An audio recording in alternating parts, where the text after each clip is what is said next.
नमस्कार दोस्तों आज हम आपको एक ऐसी लड़की की दर्द भरी दास्तां दिखाने जा रहे हैं जिसको देखने के बाद आपकी रूह कांप सकती है। आपसे रिक्वेस्ट है कि आप इस वीडियो को अकेले में देखें और इस लड़की के दर्द को महसूस करें। जी हाँ, ये वाकया है एक आईपीएस बनी लड़की की। छत्तीसगढ़ के रायपुर में शाम होने वाली थी।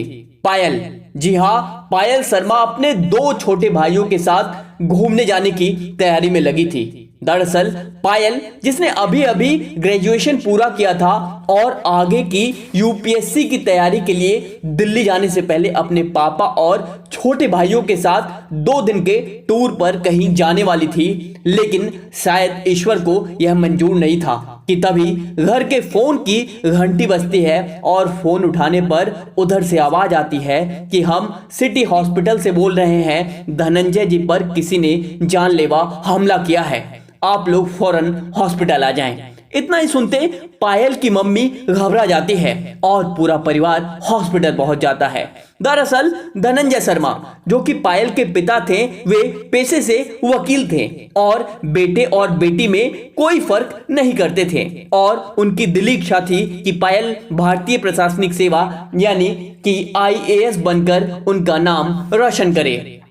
तभी डॉक्टरों की कुछ टीम पायल और मां के पास आकर कहते हैं कि शर्मा जी की हालत बहुत ही क्रिटिकल है और शायद अब हम उन्हें नहीं बचा पाएंगे। डॉक्टर्स ये भी बताते हैं कि उनके पास शहर के नामी नेताओं के फोन आ रहे हैं कि शर्मा को बचाया तो वे उन्हें जिले में नहीं रहने देंगे।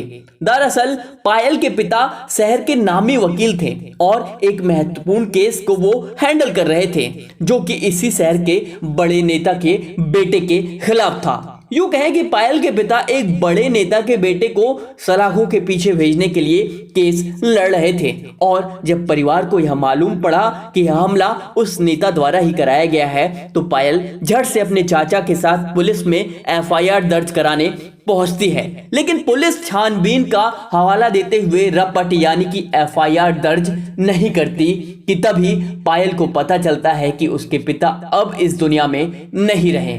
ये बातें सुनते ही पायल की जिंदगी खत्म सी हो जाती है। पूरे परिवार पर अचानक दुख के बादल मंडरा जाते हैं और पायल, जो कि आईएएस की तैयारी के लिए दिल्ली जाने वाली थी, उसका रो रो कर बुरा हाल था। अभी 6 घंटे पहले जो पायल पापा के इंतजार में भाइयों के साथ टूर पर जाने की पैकिंग कर रही थी, वो पापा की बातों को सोच सोच तड़प कर रोए जा रही थी।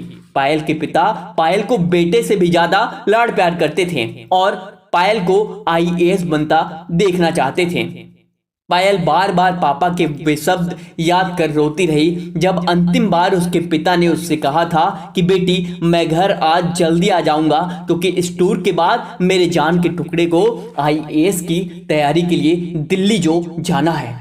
इन सब के बीच पुलिस नेताजी के इशारों पर पायल के पिता का अंतिम बयान भी दर्ज नहीं करती। अब घर वालों का बुरा हाल था। परिवार में किसी को कुछ समझ नहीं आ रहा था कि वो क्या करे। जो वकील सबको इंसाफ दिलाता था, उसके खुद के इंसाफ की जब बारी आई तो पुलिस केस शुरू करने तक को तैयार नहीं थी। इसी बीच पायल को पता चला कि शहर में नई पुलिस कप्तान यानी कि एसपी की पोस्टिंग हुई है और इस बार रायपुर एसपी के तौर पर आरती कुमारी ने चार्ज संभाला था। इतना ही सुनते पायल अगली सुबह अपने पापा के मुद्दे को लेकर पुलिस अधीक्षक की ऑफिस में अपनी नई एसपी से मिलने पहुंचती है। पायल पहली बार किसी महिला एसपी को वर्दी में देखती है और पापा को याद कर उसकी आंखों में आंसू आ जाते हैं। पायल अपनी सारी बात नई एसपी को बताती है और यह भी बताती है कि मेरा सपना आप जैसी अधिकारी बनने का है। पायल के पिता का यह प्रकरण सुनते ही नई पुलिस कप्तान आरती ने फौरन नेता के खिलाफ चार्जशीट फाइल कर गिरफ्तारी के आदेश दे देती हैं। बहरहाल गिरफ्तारी तो हो जाती है, लेकिन मसला कोर्ट में फंसा रहता है। इस बीच पायल अब यह तय कर लेती है कि पापा को इंसाफ दिलाने और उनकी इच्छा पूरी करने के लिए वो आईएएस बनेगी। लेकिन अब परिवार की वह आर्थिक स्थिति नहीं थी कि पायल दिल्ली जाकर हर महीने 15,000 रुपए खर्च कर आईएएस की तैयारी कर सके। तभी पायल ने फैसला कर लिया कि वह ट्यूशन कोचिंग पढ़ाकर अपने पापा के सपनों को पूरा करेगी और उन्हें इंसाफ दिलाकर रहेगी।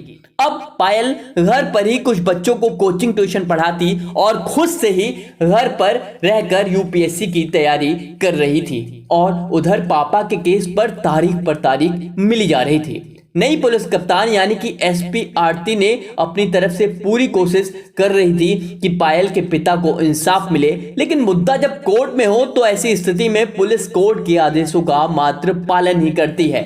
अब पायल अपनी तैयारी जोरों से शुरू कर देती है और तैयारी में कहीं कोई दिक्कत आती तो वह एसपी यानी कि पुलिस अधीक्षक आरती से पूछ लेती है। दरअसल एसपी आरती की रायपुर में यह दूसरी पोस्टिंग थी, मतलब आरती भी हाल ही में यूपीएससी परीक्षा पास कर नई पुलिस कप्तान बनी थी और उन्हें यूपीएससी के सिलेबस इत्यादि की अच्छे से समझ थी। एसपी आरती पायल की यूपीएससी की तैयारी में मानो मील का पत्थर साबित हो रही थी और लगातार पायल के लिखे हुए अभ्यास सूत्रों को यानी कि प्रैक्टिस आंसर्स को समय निकालकर चेक भी करती थी।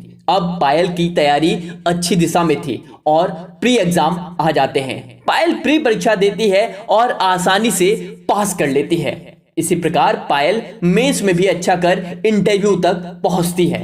इंटरव्यू, जिसे यूपीएससी का पर्सनालिटी टेस्ट भी कहा जाता है, इसके लिए पायल जी तोड़ मेहनत करती है क्योंकि उसे पता था कि अगर इंटरव्यू ऐसे और ऑप्शनल सब्जेक्ट में अच्छे मार्क्स आ गए तो उसे यूपीएससी पास करने से कोई नहीं रोक सकता। और इंटरव्यू का दिन भी आ जाता है।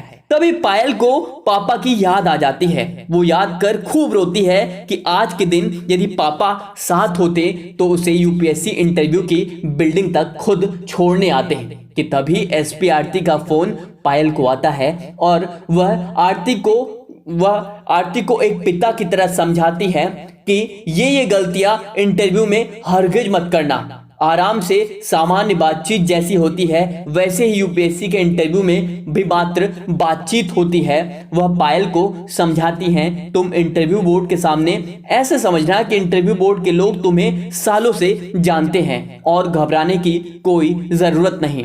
आज इंटरव्यू के दिन पायल को यह समझ आ चुका था कि पिता के तौर पर भगवान ने एसपी आरती को उसकी जिंदगी में भेज दिया है और अब पायल इंटरव्यू के लिए निकल जाती है और पायल का इंटरव्यू काफी अच्छा होता है। अभी यूपीएससी के अंतिम परिणाम में कुछ ही दिन बाकी थे कि तभी खबर आती है कि पायल के पिता की हत्या जिस नेता ने करवाई थी उसकी सड़क दुर्घटना में मौत हो गई है। अजीब घटना थी यह खबर सुनकर पायल उसके घर वालों के आंखों में आंसू भर आए और आज ये आंसू खुशी के थे। पायल को भी यह लग रहा था कि जो काम कानून ने नहीं किया वह काम ईश्वर ने खुद कर दिया।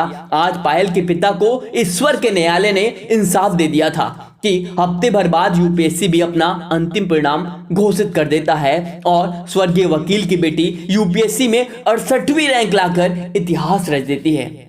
आज जबकि पायल के पास सब कुछ था लेकिन यूपीएससी में सिलेक्शन के बावजूद भी पायल रोई जा रही थी कि काश आज पापा होते तो अपनी अफसर बिटिया को देख सीने से लगा देते। दोस्तों, लाइफ में हर्डल्स आते रहते हैं। अगर आप अपने लक्ष्य के प्रति अगर आप पूरी तरीके से डेडिकेट हो, आप अपने जो भी मापदंड होने चाहिए, जो भी पॉइंट्स होने चाहिए, उसे अगर आप फुलफिल कर रहे हो तो आज नहीं तो कल वो लक्ष्य आपके पास जरूर आपके पास होगा, आप उसे हासिल करेंगे। अगर आपकी भी ख्वाहिश है आईएएस आईपीएस एसएससी बैंक जो भी कर रहे हो आप वो करना है, अचीव करना है, तो आज से लग जाए। मुझे उम्मीद है कि वीडियो आपको अच्छी लगी तो प्लीज इस वीडियो को अधिक से अधिक शेयर करें। चलिए तब तक के लिए धन्यवाद।